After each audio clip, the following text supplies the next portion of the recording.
Voyons maintenant les éléments fixes du moteur. Le moteur est principalement composé des éléments fixes suivants: le carter cylindre, le carter d'huile ou carter inférieur, la culasse, le couvre-culasse, le collecteur d'échappement et le collecteur d'admission. Voyons en détail le carter cylindre. Le rôle du carter cylindre est de résister à la combustion des gaz et d'évacuer la chaleur. Le carter cylindre est composé de cylindres balayés par les pistons et de canalisations de refroidissement et de graissage qui évacuent la chaleur et assurent la lubrification des éléments mobiles. Les carters cylindres ont longtemps été emboutis ou chemisés, mais sont aujourd'hui usinés. Les carters cylindres sont principalement en fonte et parfois en alliage léger. Le carter d'huile, ou carter inférieur, est fixé sur le carter cylindre et contient l'huile moteur. Le carter d'huile est parfois équipé d'ailettes qui accélèrent le refroidissement de l'huile moteur. Le carter d'huile est équipé d'un bouchon de vidange, aimanté ou non. Lorsque le bouchon de vidange est aimanté, il retient les particules de métal. Le carter d'huile est en tôle ou en alliage léger. Le rôle de la culasse est notamment d'évacuer une partie de la chaleur de la combustion des gaz. La culasse coiffe le carter cylindre et est équipée des soupapes et des arbres à cames. La culasse est constituée des éléments suivants: des chambres de combustion dans lesquelles se trouvent les bougies de préchauffage ou d'allumage, des orifices d'admission des gaz frais, des orifices d'échappement des gaz brûlés, et un réseau de conduits de refroidissement qui communique avec le carter cylindre. Les culasses sont généralement en alliage léger. Le joint de culasse est situé entre le carter cylindre et la culasse. Le rôle du joint de culasse est d'assurer l'étanchéité entre les éléments suivants: les gaz de combustion et le liquide de refroidissement, les gaz de combustion et l'huile moteur et le liquide de refroidissement. Le couvre-culasse est fixé sur la culasse et remplit la fonction de carter d'huile supérieur du moteur. Le couvre-culasse comprend un bouchon de remplissage d'huile moteur et sur certains moteurs, les bobines d'allumage et les bougies. Sur certains moteurs, le couvre-culasse participe au positionnement des arbres à cames.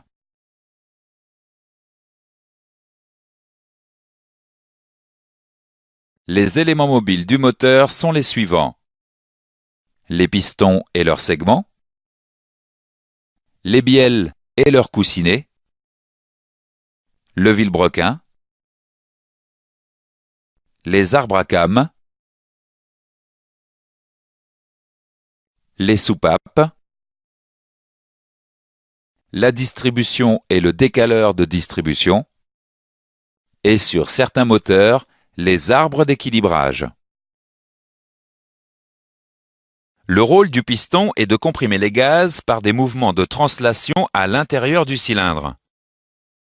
Le piston est composé des éléments suivants: une tête de forme cylindrique de diamètre légèrement inférieur à celui du cylindre, une jupe qui permet son guidage dans le cylindre, un axe en acier traité pour résister aux efforts de flexion qui assurent la liaison avec la bielle, le piston émoulé, parfois en fonte mais généralement en alliage léger.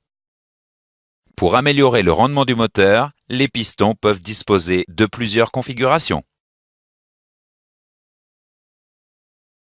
Le piston comporte 3 types de segments qui sont des anneaux circulaires en fonte douce, parfois en acier, et pourvus d'une fente qui leur donne une certaine élasticité. Le segment pare-feu empêche le passage des flammes vers le carter d'huile. Le segment d'étanchéité assure le maintien de la compression des gaz. Et le segment racleur d'huile empêche les remontées d'huile vers les chambres de combustion.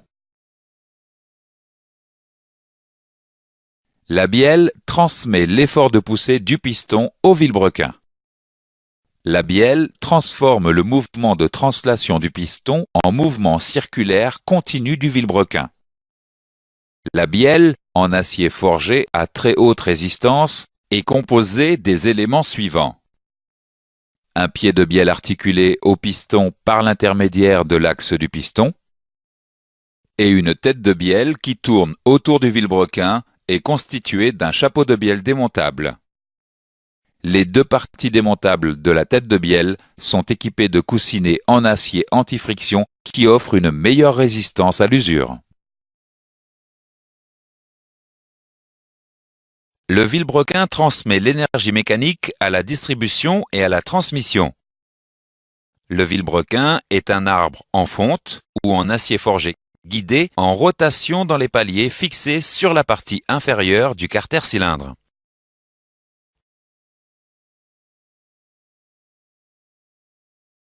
Les manetons assurent la liaison des bielles au vilebrequin et subissent un traitement mécanique spécialisé pour assurer leur longévité.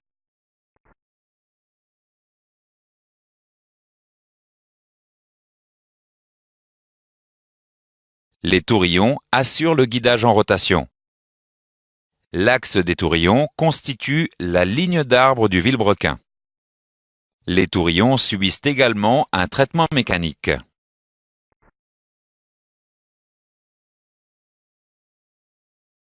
Les canalisations assurent le graissage des paliers des manetons et des tourillons. L'arbre à cames est un arbre comportant les éléments suivants. Des excroissances en acier traité appelées cames et des paliers ayant subi un traitement mécanique pour favoriser leur longévité. L'arbre à cames est monté principalement sur la culasse et parfois sur le couvre-culasse. L'arbre à cames commande l'ouverture et la fermeture des soupapes. Le vilebrequin entraîne les cames en rotation par l'intermédiaire de la distribution. Lorsqu'il y a deux arbres à cames, le premier commande les soupapes d'admission, le second les soupapes d'échappement. L'ouverture et la fermeture des soupapes sont synchronisées avec le mouvement du vilebrequin, c'est le calage de la distribution.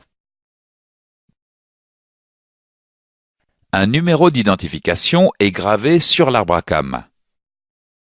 Les trois premiers caractères indiquent le type du moteur. Le caractère suivant permet de distinguer l'arbre à cames d'admission A de l'arbre à cames d'échappement E. Les derniers caractères sont utilisés par le fabricant. Voyons maintenant les commandes de soupape. Il existe différents types de commandes de soupape.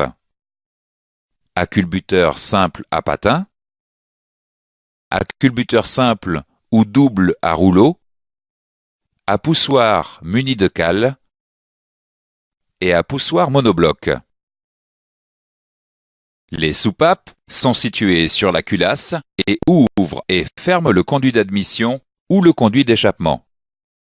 Il existe deux types de soupapes. Les soupapes d'admission qui permettent l'entrée des gaz dans le cylindre et les soupapes d'échappement qui permettent de commander la sortie des gaz brûlés. Les ressorts maintiennent appliquée la soupape sur son siège lorsqu'il n'y a aucun effort de l'arbre à cames. L'étanchéité entre la soupape et son siège doit être parfaite. Les arbres d'équilibrage permettent de réduire les acyclismes du moteur générés par les efforts dus à la combustion. Les arbres d'équilibrage tournent 2 fois plus vite que le vilebrequin car il existe 2 retours au point mort haut par tour de vilebrequin. Les arbres d'équilibrage sont constitués principalement des éléments suivants: 2 masses d'équilibrage, une couronne d'entraînement, et une cassette d'équilibrage.